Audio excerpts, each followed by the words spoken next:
शिमला ਦੇ ਵਿੱਚ Haryana roadways bus driver ਦੇ ਨਾਲ ਕੁੱਟਮਾਰ ਦਾ ਮਾਮਲਾ ਸਾਹਮਣੇ ਆਇਆ ਹੈ, ਜਿੱਥੇ ਬਿਹਾਰੀ ਸੂਬੇ ਤੋਂ ਆਏ ਲੋਕਾਂ ਦੇ ਵੱਲੋਂ ਕੁੱਟਮਾਰ ਕੀਤੀ ਗਈ ਹੈ। ਤਾਂ ਓਵਰਟੇਕ ਨੂੰ ਲੈ ਕੇ ਇਹ ਬਹਿਸ ਸ਼ੁਰੂ ਹੋਈ, ਫਿਰ ਬਹਿਸ ਦੇ ਨਾਲ ਕੁੱਟਮਾਰ ਕੀਤੀ ਗਈ। ਪੁਲਿਸ ਦੇ ਵੱਲੋਂ ਮਾਮਲਾ ਦਰਜ ਕਰਕੇ ਮੁਲਜ਼ਮਾਂ ਨੂੰ ਗ੍ਰਿਫਤਾਰ ਕਰ ਲਿਆ ਗਿਆ ਤੇ ਡਰਾਈਵਰ यूनियन ਦੇ ਵਿੱਚ हड़ताल है जिहड़ी वो शुरू हो चुकी है। सारे मुलजमां दी गिरफ्तारी की मांग लगातार की जा रही है। तो सारे मुलजमां की गिरफ्तारी की मांग के उपर ड्राइवर है जिहड़े वो डटे हुए ने। तो ड्राइवर के नाल बेरहमी दे नाल जिहड़ी नौजवानों के वल्लों कुटमार की गई सी। ओवरटेक नूं लैके बहस शुरू हुई तो फिर बेरहमी दे नाल कुटमार की गई। बिहारी सूबे तो आए सन ये लोग जिन्हां दे वल्लों कुटमार की गई है।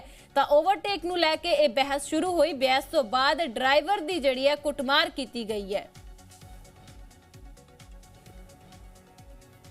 तो शिमला तो साडे सहयोगी अंकुश साडे नाल लाइव जुड़ चुके हैं। तो अंकुश के कुछ मामला है सारा जिते ड्राइवर की कुटमार की गई, तो हुण तक पुलिस के वल्लों की कार्रवाई की गई है?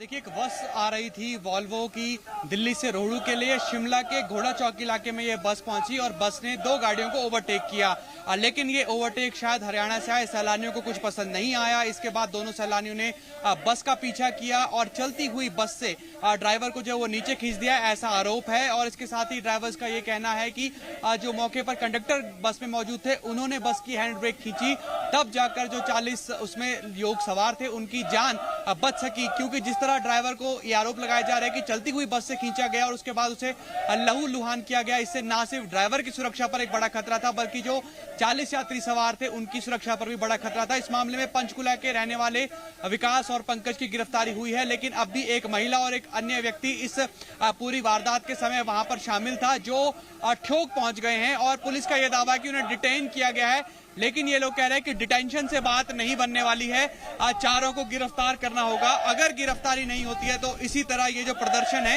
वो यहाँ चलता रहेगा। और एक और बड़ी बात यह कि आज पंचायत चुनाव के लिए पोलिंग पार्टी रवाना होनी है और एचआरटीसी ड्राइवर्स कंडक्टर्स के कंधों पर ही ये जिम्मेदारी होती है कि वो इन पोलिंग पार्टीज को अपने मतदान केंद्र तक पहुंचाए। लेकिन जिस तरह से रोष देखा जा रहा है उससे ये कि बड़ी प्रभावित जो है ये पोलिंग पार्टियों की वहां पर सर्व करना भी एक मुश्किल में आ गया है। कुछ कर्मचारी नेता जो हैं वो बालूगंज थाना गए हैं, उनका ये कहना है कि वो जाकर बात करेंगे। अगर चारों की गिरफ्तारी हुई होगी तभी इस हड़ताल को खत्म किया जाएगा। जब तक चारों लोगों की गिरफ्तारी नहीं कर ली जाती है तब तक ये हड़ताल इसी तरह जारी रहेगी। आपको नजर आ रहा होगा कि एचआरटीसी बस को बीच सड़क पर यहाँ पर खड़ा किया गया है और पूरी तरीके से जो पहिए वो थम चुके हैं। और एक मैसेज जो है वो शिमला से पूरे हिमाचल प्रदेश में यूनियन को भिजवाया गया है कि जब तक चारों आरोपियों की गिरफ्तारी इस पूरे मामले में नहीं होती है तब तक इसी तरह प्रदर्शन यहाँ पर चलता रहेगा। और इनका ये कहना है कि ड्राइवर की सुरक्षा सबसे ज्यादा महत्वपूर्ण है। अगर सुरक्षा ही नहीं होगी तो एक काम कैसे करेंगे?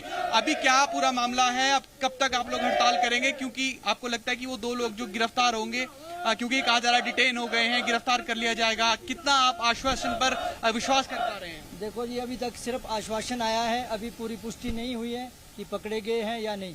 हमारे जो प्रांतीय प्रधान ठाकुर साहब हैं मान सिंह जी, वो थाने गए हैं, उनको कॉल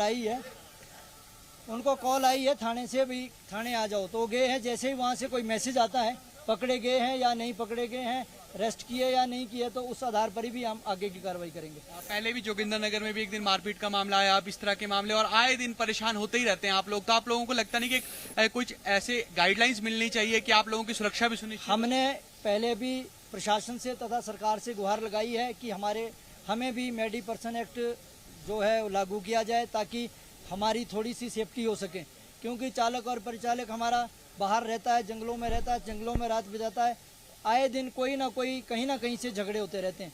तो हमारा जो चालक परिचालक हो कहीं भी सुरक्षित नहीं है। ये तो सामने भरे बाजार में घोड़ा चौकी के पास जब इतनी मारपीट हो जाती है तो आप देखो इंटीरियर में जो गाँव में या कहीं और जाते हैं वहाँ क्या होता होगा। आरोपी ठोक कैसे पहुँच गए? तो ये तो प्रशासन की लापरवाही है या पुलिस प्रशासन की लापरवाही है, जिन्होंने उन्हें पकड़ा नहीं है या रास्ते में उन्हें जो नहीं पकड़ा गया। तो ये हो सकता है इनकी मिलीभगत हो। 2 अरेस्ट हो गए हैं, अगर चारों इसमें जिनके आपके मुताबिक जो आरोपी हैं अगर वो अरेस्ट हो जाएंगे तब उसके बाद हड़ताल खत्म? हाँ, उसके बाद हमारे क्या कहते हैं हम हड़ताल को वापस ले लेंगे। अगर वो चारों के चारों को अरेस्ट किया जाता है तो उसके बाद जो है हम अपना काम सुचारू रूप से चलाएंगे। पूरे प्रदेश में आपने मैसेज भिजवा दिया सभी डिपोज में? किस तरह? सारी डिपो में हमारी जो है गाड़ियाँ खड़ी है इवन की जो हमारे बेल्ट पेपर लेके जो गाड़ियां जा रही पोलिंग पार्टी लेके, उन्हें भी हमने 1 घंटे के लिए डिटेन किया है कि वो 1 घंटे इंतजार करें और उसके बाद जो हमें उन्हें यहाँ से जो है मैसेज कर देंगे। ठीक है, तो आपने देखा है कि एक बड़ी परेशानी है और ड्राइवर्स का ये कहना है कि सुरक्षा जो है जब ये सफर करते हैं और इनके कंधों पर जिम्मा होता है कई सवारियों को अपने गंतव्य तक पहुंचाने का, उस वक्त इनकी सुरक्षा का ध्यान कौन रखेगा। और अब ये स्पष्ट कर दिया गया है कि अगर चारों आरोपी जब तक गिरफ्तार नहीं होंगे तब तक इसी तरह ये हड़ताल यहाँ पर जारी रहेगी। जी, कुछ जानकारी के लिए शुक्रिया।